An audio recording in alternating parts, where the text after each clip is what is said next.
Assalamualaikum warahmatullahi wabarakatuh. Perkenalkan, nama saya Fani Fadila, NIM 2011050058, kelas 4 IPIB. Mata kuliah Etika Profesi. Di sini saya akan mempresentasikan tentang jenjang karir pustakawan. Pustakawan yang bekerja untuk lembaga pemerintah memiliki jenjang karir serupa dengan pegawai negeri sipil lainnya. Dalam lingkup perpustakaan, jenjang karir pustakawan bisa berawal dari tenaga teknis perpustakaan hingga menjadi kepala perpustakaan. Seorang pustakawan tidak langsung memiliki jabatan tinggi tanpa kerja keras dan kerja cerdas. Bagaimanapun juga, seorang pustakawan juga memiliki tugas pokok. Setidaknya ada 2 tingkat jenjang jabatan pustakawan yang wajib kamu ketahui, di mana masing-masing tingkat tersebut meliputi beberapa golongan. Yang pertama yaitu pustakawan tingkat terampil. Jenjang jabatan pustakawan yang pertama adalah jenjang pustakawan tingkat terampil. Ternyata pustakawan tingkat terampil dibagi lagi menjadi 3 kelompok pustakawan.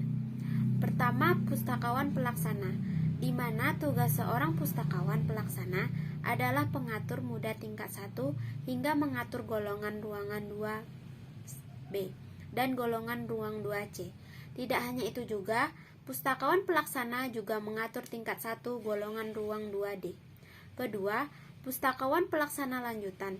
Tugas pelaksana lanjutan sebagai penata muda dan golongan ruang 3A. Selain penata muda, ada juga penata muda tingkat 1 yang masuk dalam golongan ruang 3B. Ketiga, pustakawan penyelia yang terdiri dari 2 penata, yaitu penata golongan ruang 2C dan penata tingkat golongan ruang 3D. Tugas pokok pustakawan tingkat terampil meliputi pendayagunaan koleksi bahan pustaka, pengorganisasian pemasyarakatan, perpustakaan, dan dokumentasi serta informasi. Tugas yang disebutkan itulah yang setidaknya akan kamu kerjakan jika akan masuk dan menggeluti sebagai pustakawan. Yang kedua yaitu pustakawan tingkat ahli. Jenjang jabatan pustakawan yang kedua adalah tingkat ahli. Tentu saja tingkat ahli ini dibagi menjadi 4 golongan. Golongan pertama ada golongan 3A atau penata muda, dan golongan ruang 3B yang merupakan penata muda tingkat 1. Golongan kedua pustakawan tingkat ahli juga ada 2, yaitu golongan ruang 3C yang merupakan penata dan golongan ruang 3D yang merupakan penata tingkat 1. Sedangkan golongan ketiga adalah pustakawan madya. Pustakawan madya terdapat 3 golongan, yaitu golongan ruangan 4, pembina golongan ruang 4B, pembina tingkat 1, dan golongan ruang 4C yang merupakan pembina utama muda.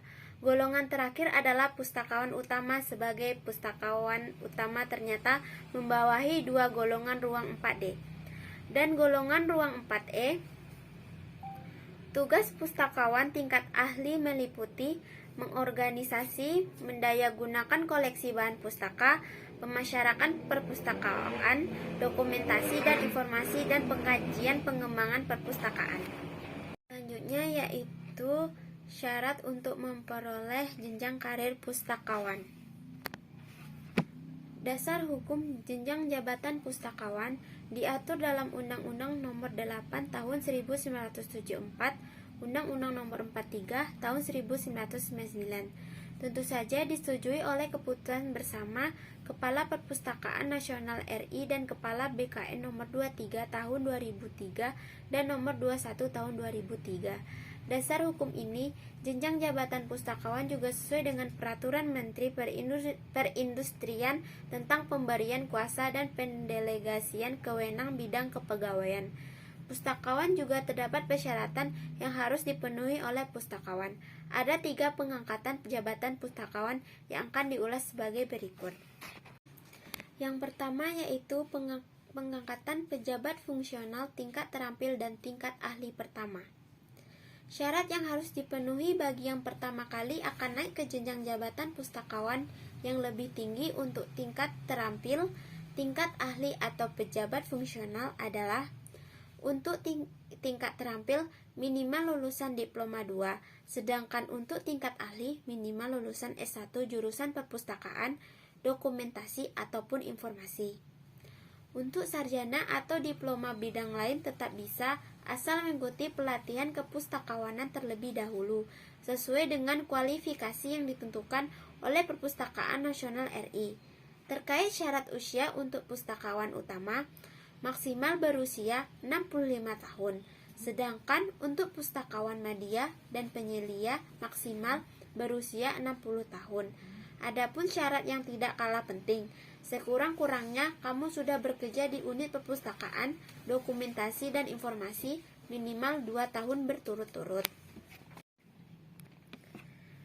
Yang kedua yaitu pengangkatan pegawai sipil dari jabatan lain ke jabatan pustakawan. Jika kamu ingin menjadi pegawai sipil dari jabatan lain ke jabatan pustakawan, maka syarat yang harus kamu penuhi diantaranya: pertama, pastinya harus memenuhi persyaratan pengangkatan jabatan fungsional pustakawan. Kedua, memiliki pengalaman minimal 2 tahun di bidang kepustakawanan. Ketiga, pangkat yang akan ditetapkan sama dengan pangkat yang dimiliki dan jenjang jabatannya ditetapkan sesuai angka kredit. Tentu saja ada poin-poin yang bisa menambah angka kredit poin. Keempat, DP3 setiap unsur memiliki nilai baik dalam 2 tahun terakhir. Dan yang terakhir, kelima, pustakawan terampil memiliki ijazah diploma 4. Adapun syarat bagi pustakawan terampil yang memiliki diploma 4 dapat diangkat jabatan pustakawan tingkat ahli apabila memenuhi beberapa hal, yaitu memenuhi kualifikasi yang telah ditentukan jabatan pustakawan tingkat ahli, telah dinyatakan lulus pendidikan dan penilaian fungsional, memenuhi angka kredit. Yang ketiga yaitu jenjang jabatan pustakawan dari terendah sampai yang tertinggi. Setiap membicarakan jenjang, pasti ada jenjang terendah hingga jenjang tertinggi. Untuk tingkat terampil paling rendah adalah jenjang pelaksana yang berpangkat sebagai pengatur muda tingkat 1, golongan ruang 2B, pengatur golongan ruang 2C, pengatur tingkat 1, golongan 2D. Kemudian naik tingkat sebagai pustakawan pelaksana lanjutan. Di sana ada beberapa pangkat yang meliputi pangkat penata muda golongan ruangan 3A, penata muda tingkat 1 golongan ruang 3B, naik ke tangga ketiga sebagai pustakawan penyelia yang meliputi 2 pangkat, yaitu penata golongan ruang 3C dan penata tingkat 1 golongan ruang 3D. Selanjutnya yaitu tugas dan tanggung jawab. Yang pertama, melakukan perencanaan pengadaan buku-buku bahan pustaka maupun dokumen lainnya untuk memperkaya koleksi perpustakaan. Yang kedua, melakukan kodifikasi pada koleksi perpustakaan sesuai dengan kelompok ilmu tertentu untuk memudahkan pemustaka dalam mencari literatur.